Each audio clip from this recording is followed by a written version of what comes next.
Jadi artinya kan kenapa kok misalnya ada isu perselingkuhan, kasur dicurigai, sementara Ruben tidak melakukan hal apapun. Guru! Bu, ada kiriman kasur Sarkawi dari siapa?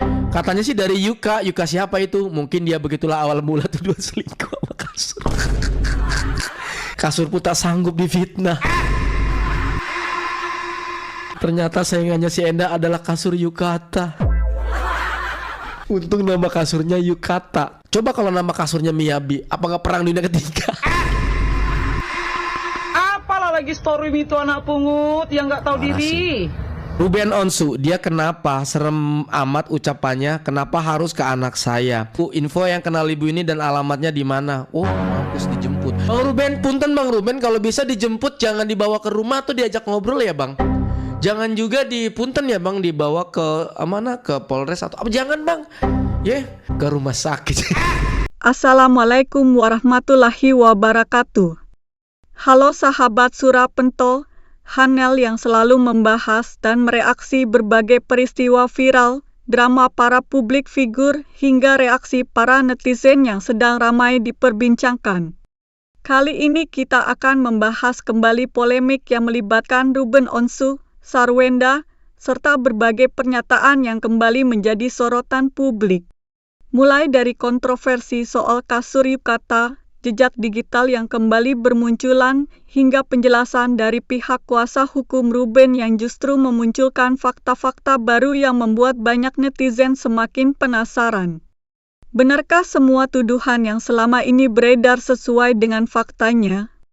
Ataukah justru jejak digital lama mulai membalikan keadaan? Tonton videonya hingga usai, karena saya akan memberikan komentar cukup panjang di bagian akhir video. Yuk kita tonton videonya. Pansus. Oh, aku pansus sama Sarwenda. Iya betul. Enggak, yang ngomongnya itu siapa sih Bang? Pendukungnya si Enda gitu Bang. Bang Ruben katanya pansos sama Sarwenda. Yang artis bener-bener artis itu ya dia. Enda juga kalau nggak nikah sama Ruben mah kagak tahu. Wong dari Ceribel juga dipecat. Lu masih belum paham-paham aja sih.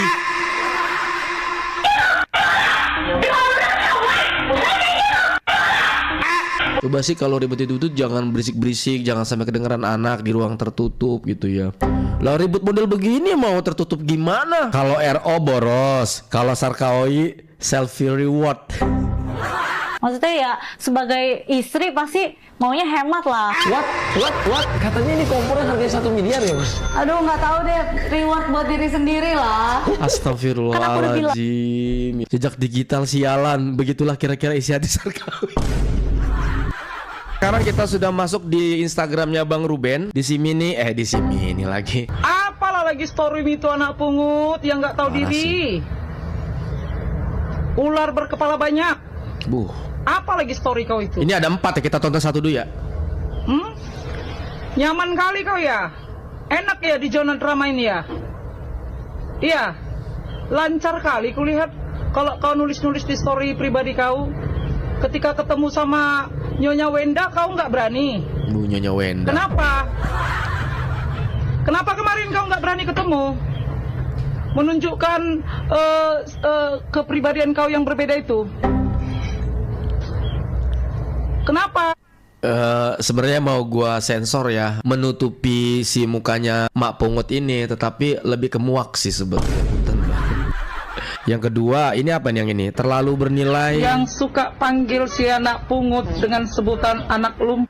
Ini lebih ke apa ya? Nyerang ke Onyo ya. Udah, ini yang ketiga.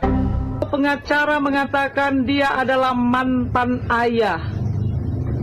Karena kenapa? Pada saat ulta anak kandungnya, dia tidak bisa memberikan waktu ataupun cuti untuk anak kandung. Tapi ketika sama anak pungut, pada saat acara di NTT, ada waktu, cuti juga bisa. Oke, melihat pendukung CR sama si anak pungut yang nggak tahu diri.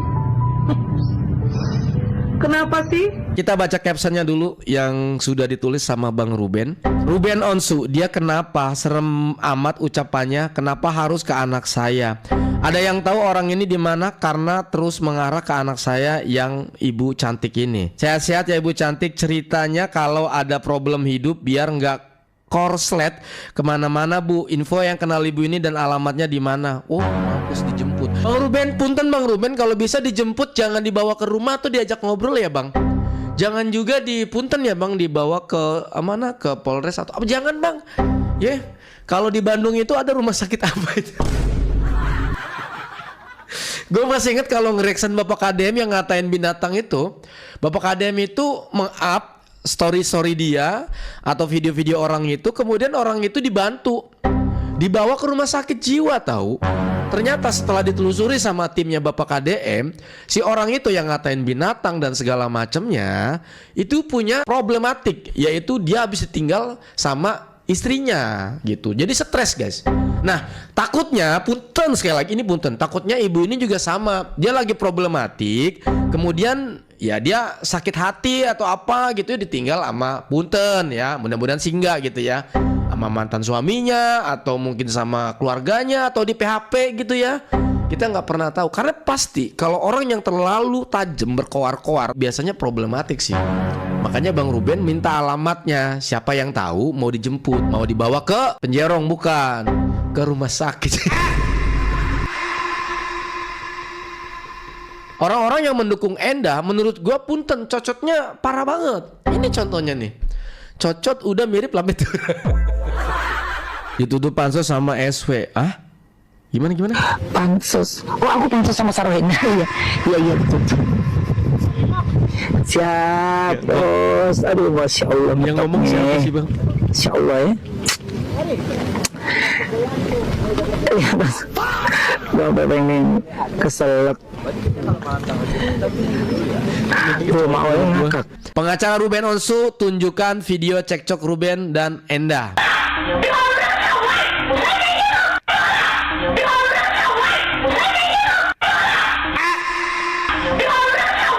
Coba sih kalau ribut itu jangan berisik-berisik, jangan sampai kedengeran anak di ruang tertutup gitu ya. Lah ribut model begini mau tertutup gimana? Kenapa di situ mereka bisa ribut? Pertengkarnya tentang apa kan ini kan bukan problem. Bagaimana S ini teriak-teriaknya sedemikian keras di dalam rumah itu karena dia sendiri bilang, Aja mau berantem, saya nggak mau di depan anak-anak. kejadiannya kok justru berbeda dengan apa yang fakta yang sebenarnya.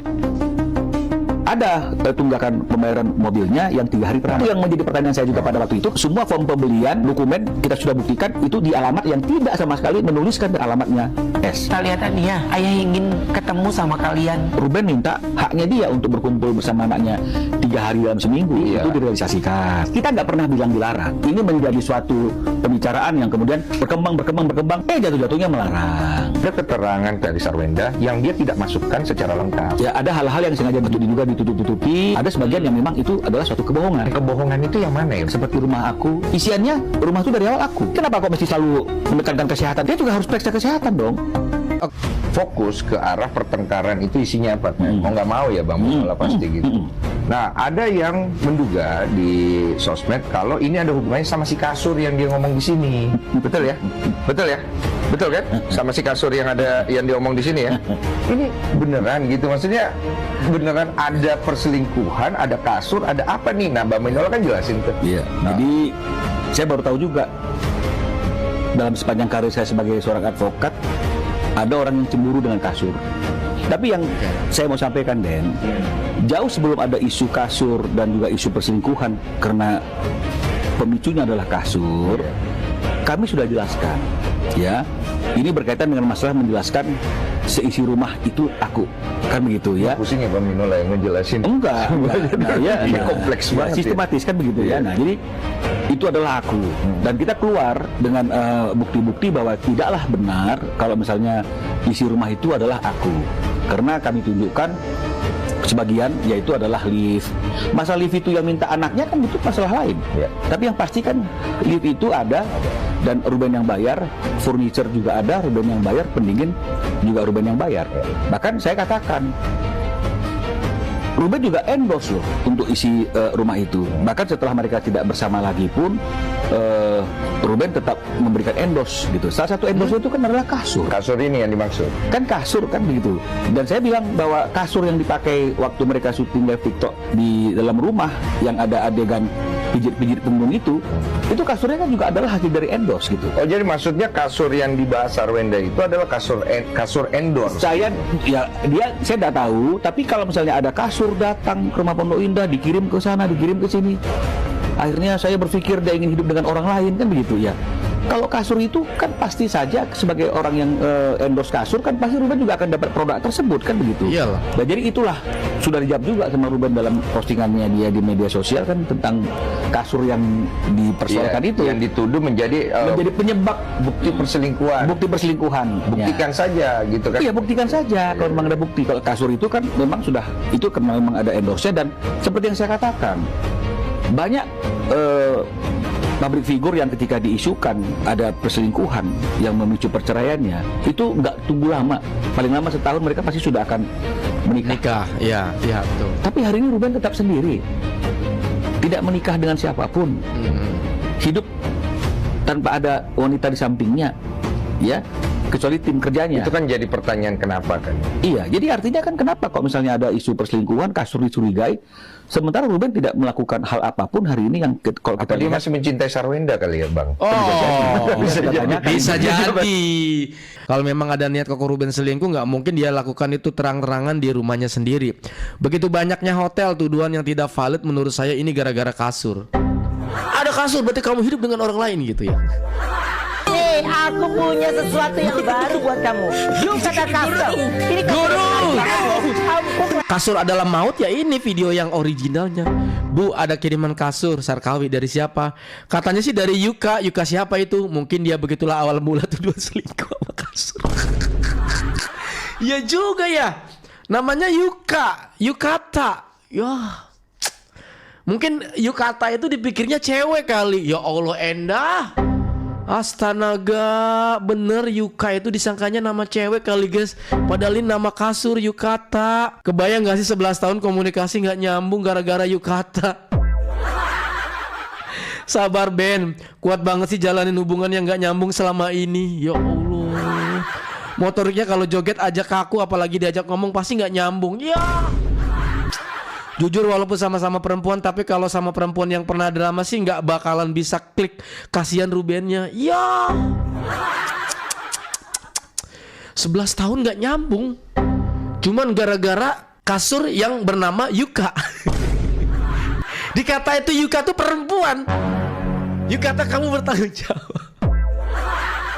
Ruben disalahkan, kasur disalahkan, Onyo disalahkan, netizen disalahkan, sampai teman sekolah juga disalahkan. Atur aja Wen bagaimana blundernya. Ih, kebangetan ya blundernya ya. Ya Allah, ngeri banget sih. Videonya baru dibuat, netizen dibodohin. Hah? Baru dibuat. Ini pendukungnya si Endah. Astaga, dari muka sama rambut aja udah beda. Rohani lu.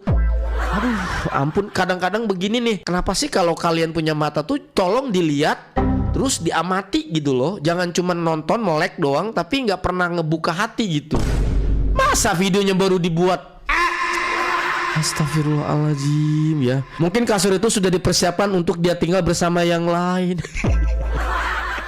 Pakai stiker tawa anjir. Biasanya yang menuduh justru itu pelakunya ya guys.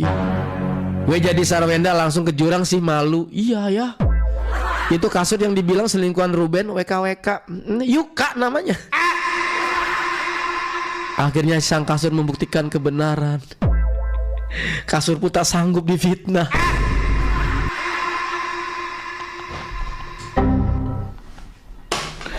Anjir, ternyata saingannya si Enda adalah kasur Yukata. Nggak bisa ketawa kenceng guys, sekot tenggorokan gue lagi sakit guys. Kasur, oh kasur kamu bikin orang berpikir parno. Pikir si Wenda Yukata itu cewek Jepang gitu kali ya. Untung nama kasurnya Yukata. Coba kalau nama kasurnya Miyabi, apa nggak perang dunia ketiga?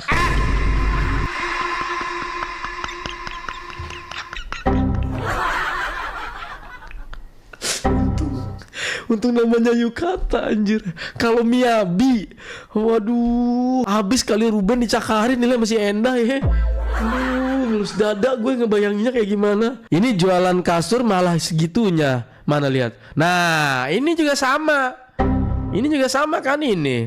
Cuman gua nggak tahu nih kasur yang sama kah gitu, karena statementnya itu kan kasurnya tuh diteruskan gitu loh. Kata si siapa? Pengacaranya itu, guys. Ini lebih parah tuh, kayak mau nyeruduk-nyeruduk kayak gitu tuh. Gue pernah lihat videonya ini. Jangan terlalu jujur, guru. Pemilik perusahaan kasur Yukata, tolong bikin kasur namanya Miyabi biar semakin banyak drama. Tadi kan juga di video podcastnya Bang Renzu bersama Bang Minola kan ada sebutan tangga. Ini ada video tangga nih, guys. Raffi Ahmad minimal bisa kasih ini. Oke. Ya. Oh, tangga aja bisa nyala. Nah, kalau ini emang bener-bener impian, pengen punya tangga yang Itu bunda enggak. Kalau mau tanya tangga ke bunda. Iya benar-benar. Bunda pengen punya tangga yang nyala. Iya benar. Ini apa nih? Oh, ini buat ini nih, buat gosok sih. Kalau waktu ditanya di podcastnya Bang Densu mah katanya kemauan anak-anak, ternyata kemauan dia ya. Ya, Onyo aja bilang begitu tuh. Ini kalau mau nanya apa-apa tentang tangga, silakan ke bunda gitu ya. Nih dengerin nih. Nah, kalau ini emang bener-bener impian, pengen punya tangga Itu yang bunda enggak. Kalau mau tanya tangga. Pengen kan? Iya benar-benar. Bunda pengen punya tangga yang nyala. Iya benar. Ini apa nih? Bunda pengen punya tangga yang nyala tuh. Kejawab sama jejak digitalnya sendiri cuma. Ini buat ini nih, buat gosok sih. Gosok buat yang kecil-kecilan yang gitu pakai tangan. Bisa keringetan banget. Bisa digantung gitu loh, yang dirapi gitu. Iya. Rakyat Tapi belum pernah dipakai tak? Lihat. Emang orang kalau wardrobe-nya sendiri nggak pakai lagi setrikaan kayak kita yang pakai kabel, dimasukin ke sini bagi-bagi sama orang-orang ya? Jangan dong. Lihat, boleh nggak ke ini wardrobe-nya Bunda? Boleh dong ke sini. Boleh Bunda lihat wardrobe-nya. Boleh, oke. Koleksi tasnya Bunda juga kita lihat yuk. Oh. Oh my god, tasnya. Tasnya, oh my god. Nggak ada apa-apanya dibanding koleksi tas gigi. Bulat. Nggak ada. Bagus, tak bersyukur. Aku belum pernah punya yang begitu, Kan capek, soalnya kan sampai habis kerja ya kan. Oh nih. 1, 2, 3, 4, 5, 6. Ini dari yang kecil-kecil aja ini udah bisa beli rumah aku 2 biji. Enggak. Hah, gimana? 1 biji bisa beli 2 rumah? Harganya kali ya? Miliaran kali ya? Ini yang biasa. Aduh, ini Kulit kerut. Oh, kalau ini waktu itu hadiah. kulit apa? Siapa yang hadiah ini? Aku mau dong temenan sama Mantan suami. Buaya. buaya. Ya, kasih siapa? Seperti dendam masa lalu, hidup sulit, ekonomi sulit, dijauhi teman, jadi seakan ingin membuktikan ke banyak orang dia bisa punya segalanya. Dijales dong sama yang ngupload videonya, Aji Mumpung ya. Dendam pribadi. Dendam dengan kondisi maksudnya gitu ya. Bangun rumah untuk impian sendiri tapi alasan impian anak-anak. Tangga aja tangga tuh. Waktu di podcast mah itu kan maunya anak-anak, padahal itu impian. Rumah impian anak-anak emangnya tahu keramik mahal, lebok sianya. Lampu mahal, setrika mahal. Setrikanya itu nggak perlu pakai pembantu. Gosok ini pakai kabel, kagak. Baju dimasukin ke dalam ruangan, set, pencet, tetet, langsung mulus tuh baju. Gosokannya nggak mungkin harganya itu 5 juta, 10 juta, nggak mungkin. Gua nggak percaya itu gosokan. Solo Bang Ruben 11 tahun ya. Semuanya serba mahal. Ruben semoga panjang umur dan karir tetap selalu cemerlang. Masya Allah banget ya. Gue sampai ngelus dada tahu ngelihat yang begitu. Si Rapi kaget padahal bininya banyak tas juga. Ya kan shooting guys, shooting. Dulu katanya nggak pernah mau beliin tas branded, tiba-tiba aja tuh udah segudang. Wardrobe-nya isinya bisa bangun rumah sekampung. Iya. Bahkan tadi kata siapa host yang cewek ini tas yang dipegang yang ini, satu tas itu bisa bikin bangun 2 rumah. Untuk kelas mungkin rumah gue kali ya, rumah yang tipe 21 kali. Yang sempit banget gitu ya. Itu bisa bangun 2 rumah. CO ngasih apa? Dibales dong. Garokin.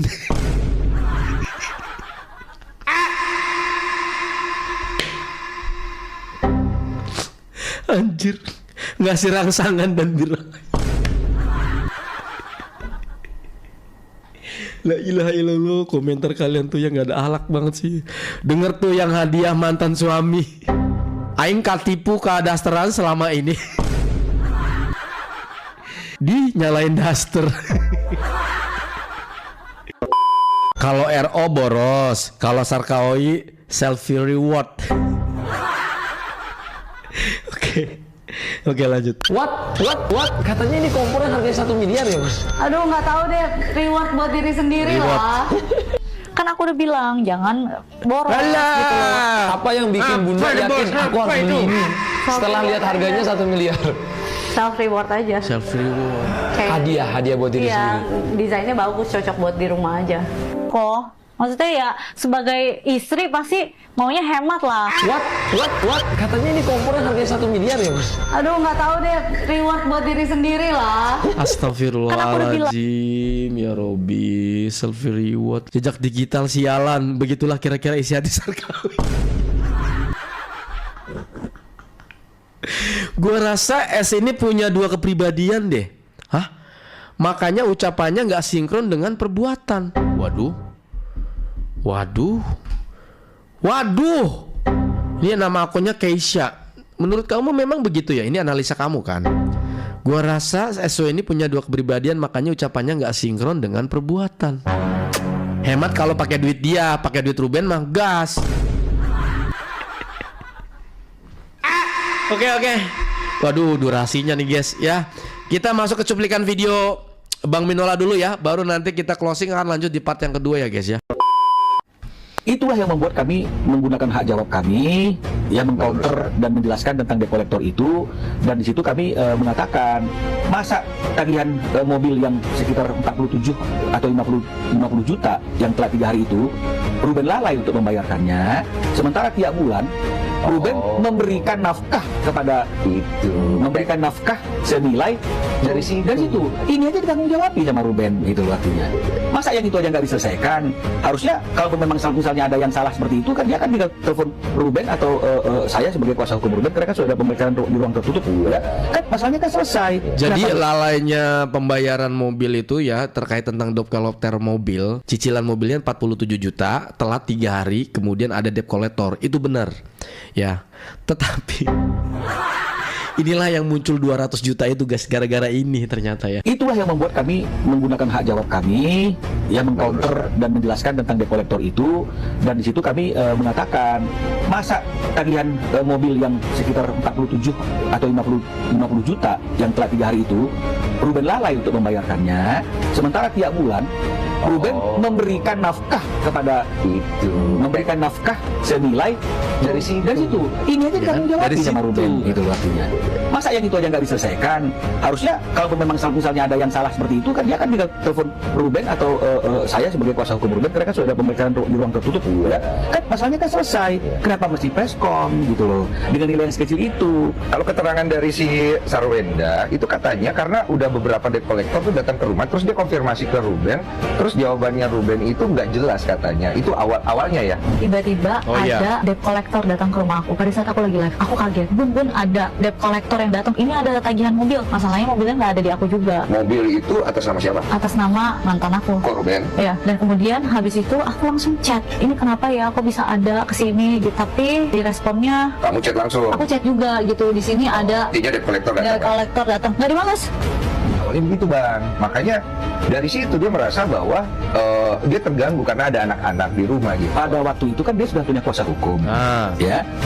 Dan dia tahu juga, kuasa hukumnya juga tahu bahwa pada waktu itu juga Ruben sudah tunjuk saya sebagai kuasa hukumnya. Oke. Jadi kalau memang misalnya dia merasa komunikasinya dia itu tidak lancar atau karena sesuatu dan lain hal tidak saling pemahaman, karena ada juga bukti-bukti chatting-chattingan tentang anak-anak itu yang diomongin Ruben apa, dijawabnya apa gitu. Jadi suka seperti itu dan miskom. Ya sama lah seperti yang aku bahas di sini. Iya, tidak. Nah ini kan ini yang membuat akhirnya kan ini persepsinya jadi berubah-ubah. Jadi kan Ruben jadi capek komunikasinya. Nanti bisa lawyer to lawyer. Harusnya kan bisa lawyer to lawyer. Kenapa pilihannya adalah mempublish tentang kedatangan debt collector tersebut gitu.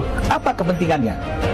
Perkara yang seharusnya bisa dibicarakan di ruangan tertutup kemudian disampaikan ke publik. Apa yang diharapkan mereka dari menyampaikan masalah debt collector ini ke publik? Apakah dia mengharapkan ada belas kasihan dari publik, ataukah dia mengharapkan ada publik yang mau membayarkan, atau apa? Kan ini kan pasti nggak ada kepentingan dan nggak ada urgensinya. Tapi itu yang dipilih daripada memilih ya, untuk membicarakan dengan kami dan menegosiasikan dengan kami dan mempertanyakan apakah sudah dibayar atau belum kalau memang ada tagihan di sini. Kan ini kan bisa clear karena memang tinggi tagihannya itu hanya 47 juta dan hanya baru telat 3 hari. Kan begitu. Biasanya kalau 3 hari belum ada dia kolektor. Kan begitu artinya. Jadi inilah yang sebenarnya kami sangat sayangkan. Sehingga kami harus keluar untuk menjelaskan itu karena ada indikasi untuk menjatuhkan dan memojokkan di depan publik terkait dengan masalah kemampuan keuangan Ruben pada saat itu. Ya kita harus sampaikan. Dari pengacaranya penjelasannya nggak ada yang lebih itu. Nggak ada. Seperti itu. Kalau kamu berstatement itu udah menyebut nama, bukan menyebut nama ya, udah menuju pada seseorang harus dengan fakta. Kalau enggak nanti menjadi pencemaran nama baik. Ingat loh, dia udah orang lain, bukan suamimu. Orang lain, bapaknya anak-anakmu, karena anak-anak kalian itu berasal dari kalian berdua. Tapi dia sekarang notabene orang lain. Hati-hati kau berstatement. Jelas lah, kok pencemaran nama baik sih mam lah, pinjol gitu loh. Masa seorang Ruben Onsu pinjaman online? Oh Tuhan, buat mobil lagi, alamak. Nggak boleh kayak gitu ya. Belum lagi buat si anak yang cowok. Kamu udah adopsi anak itu, udah jadi anakmu sendiri. Masa kau bisa berstatement semenjak kedatangan dia yang kecil tantrum? Dari mana kau bisa menyimpulkan anakmu yang sulung datang ini tantrum? Gak nyambung. Setelah dilihat banyak fakta-fakta digitalnya, jejak digital, anakmu yang perempuan itu dekat sekali loh sama abangnya yang sulung ini. Kagak bisa pinjol kagak bisa buat mobil lu, yang bener-bener aja lu ah. Gak bisa. Ya, jadi hati-hati. Podcast baru mulai, udah langsung serang dang ke anak sulung, ke anak cowok, ke sini. Kau tuh gimana sih?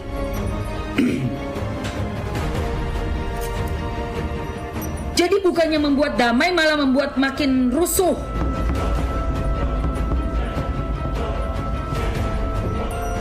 Pinjol buat DP mobil-mobilan, mobil mini. Ya. Pinjol bisa buat DP mobil anak-anak, ya guys. Itu mobil Ferrari-nya anak-anak tuh, boleh lu pakai pinjol sono. Aduh Tuhan, dia pun mungkin nggak paham pinjol apa kali ya, gue nggak ngerti. Ada yang bilang semenjak kedatangan Betran Veto atau Onyo itu membuat Cici Tania ke psikolog. Pasti kalian sudah lihat kan podcastnya di Densu. Ciwen, kamu pikir kita ini hilang ingatan, gak pernah nonton YouTube? Udah jelas-jelas. Ya betul. Kedekatan Onyo dan kedua adiknya itu rapet. Oh, bener kan? Si Onyo pergi aja sampai ditangisin, ya. Lupa. Coba dicek lagi YouTube-nya deh. Gak usah pakai nangis-nangis. Pakai sedih, anaknya di sekolah dibully. Dibully siapa? Sini aku kasih tahu deh. Kayaknya Ciwendah itu blunder sama jejak digitalnya sendiri deh. Kata si Mas ini, kasihan anak-anak gitu ya, gara-gara Kak Ruben nampilin bukti bantahan CCTV ya. Itu semua kan si S-nya ngomong blablabla, tapi tanpa bukti dikeluarin lah bukti.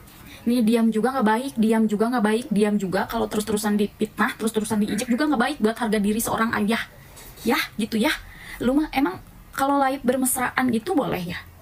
Emang gak bikin malu anak-anaknya? Emang gak kasihan ke anak-anaknya juga ya kalau live sambil bermesraan ya? Itu live lagi berjualan, bukan fokus ke jualannya, malah live dengan menampilkan kemesraan yang kurang senonoh. Itu gak kasihan ke anak-anaknya? Malah didukung juga seperti itu.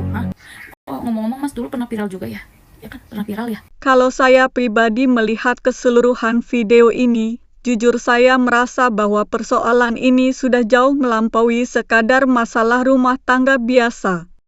Yang saya lihat sekarang justru perang opini di media sosial. Hampir setiap potongan video, setiap podcast, setiap unggahan media sosial langsung dijadikan bahan oleh masing-masing kubu untuk memperkuat pendapatnya sendiri. Menurut saya, hal yang paling menarik justru bukan soal kasur, bukan soal tangga, bukan soal kompor, bahkan bukan soal kolektor. Yang paling menarik adalah bagaimana satu pernyataan bisa berubah makna setelah muncul jejak digital lama. Di era media sosial seperti sekarang, Seseorang mungkin merasa ucapannya sudah benar hari ini, tetapi ternyata publik masih bisa menemukan video bertahun-tahun yang lalu yang memperlihatkan cerita berbeda. Akibatnya, masyarakat akhirnya membandingkan sendiri tanpa harus disuruh siapapun. Kalau saya menjadi orang yang sedang berada dalam posisi seperti ini, saya justru akan sangat berhati-hati mengeluarkan pernyataan di depan publik. Karena sekali kita berbicara, rekamannya akan terus ada. Hari ini mungkin orang lupa, tetapi besok bisa muncul lagi ketika situasinya berubah. Itulah yang menurut saya sedang terjadi dalam kasus ini. Saya juga melihat bahwa semakin banyak pihak yang ikut berbicara, semakin rumit persoalannya. Ada pengacara, ada podcaster, ada kreator konten, ada netizen, bahkan ada pendukung masing-masing pihak yang ikut memperkeruh suasana. Akhirnya, fokus pembahasan bergeser. Yang awalnya persoalan pribadi berubah menjadi tontonan publik yang setiap hari memiliki episode baru. Tentang kontroversi kasur yukata, terus terang saya cukup heran mengapa persoalan yang sebenarnya sudah dijelaskan masih terus menjadi bahan perdebatan. Kalau memang benar produk tersebut merupakan bagian dari kerjasama promosi atau endorsement, tentu penjelasan itu seharusnya menjadi salah satu sudut pandang yang juga dipertimbangkan. Tetapi di media sosial memang seringkali orang lebih tertarik pada narasi yang dramatis dibandingkan penjelasan yang panjang. Yang membuat saya semakin heran adalah bagaimana satu nama produk bisa berkembang menjadi dugaan yang begitu jauh. Ini menunjukkan bahwa persepsi publik sangat mudah dipengaruhi oleh potongan-potongan informasi yang belum tentu utuh. Ketika informasi dipotong, diberi judul yang sensasional, lalu disebarkan berulang-ulang, akhirnya banyak orang langsung menarik kesimpulan tanpa melihat konteks lengkapnya. Saya juga memperhatikan bahwa dalam video ini berkali-kali muncul istilah jejak digital. Menurut saya, memang benar bahwa jejak digital seringkali menjadi faktor yang sangat menentukan. Apa yang pernah kita ucapkan dulu bisa dibandingkan dengan apa yang kita katakan sekarang. Kalau konsisten, publik biasanya akan lebih mudah menerima. Tetapi kalau terlihat bertentangan, tentu publik akan mulai mempertanyakan. Di sisi lain, saya merasa sangat disayangkan apabila anak-anak ikut terseret dalam polemik orang dewasa. Apapun yang sedang terjadi antara kedua belah pihak, menurut saya anak-anak sebaiknya tetap berada di luar konflik. Mereka tidak memilih berada dalam situasi tersebut. Karena itu saya berharap semua pihak benar-benar menjaga ucapan ketika membahas persoalan yang berkaitan dengan anak. Hal lain yang saya lihat adalah betapa kuatnya pengaruh media sosial dalam membentuk opini. Kadang satu video berdurasi beberapa detik bisa mengubah pandangan jutaan orang. Padahal setelah video lengkapnya muncul, ternyata konteksnya bisa sangat berbeda. Inilah sebabnya saya selalu berusaha melihat lebih dari satu sumber sebelum mengambil kesimpulan. Kalau berbicara mengenai reaksi netizen, saya rasa fenomenanya sudah bisa ditebak. Akan selalu ada yang membela satu pihak dan ada yang membela pihak lainnya. Yang menjadi masalah adalah ketika perdebatan itu berubah menjadi penghinaan, fitnah, atau menyerang keluarga. Menurut saya, itu sudah melewati batas.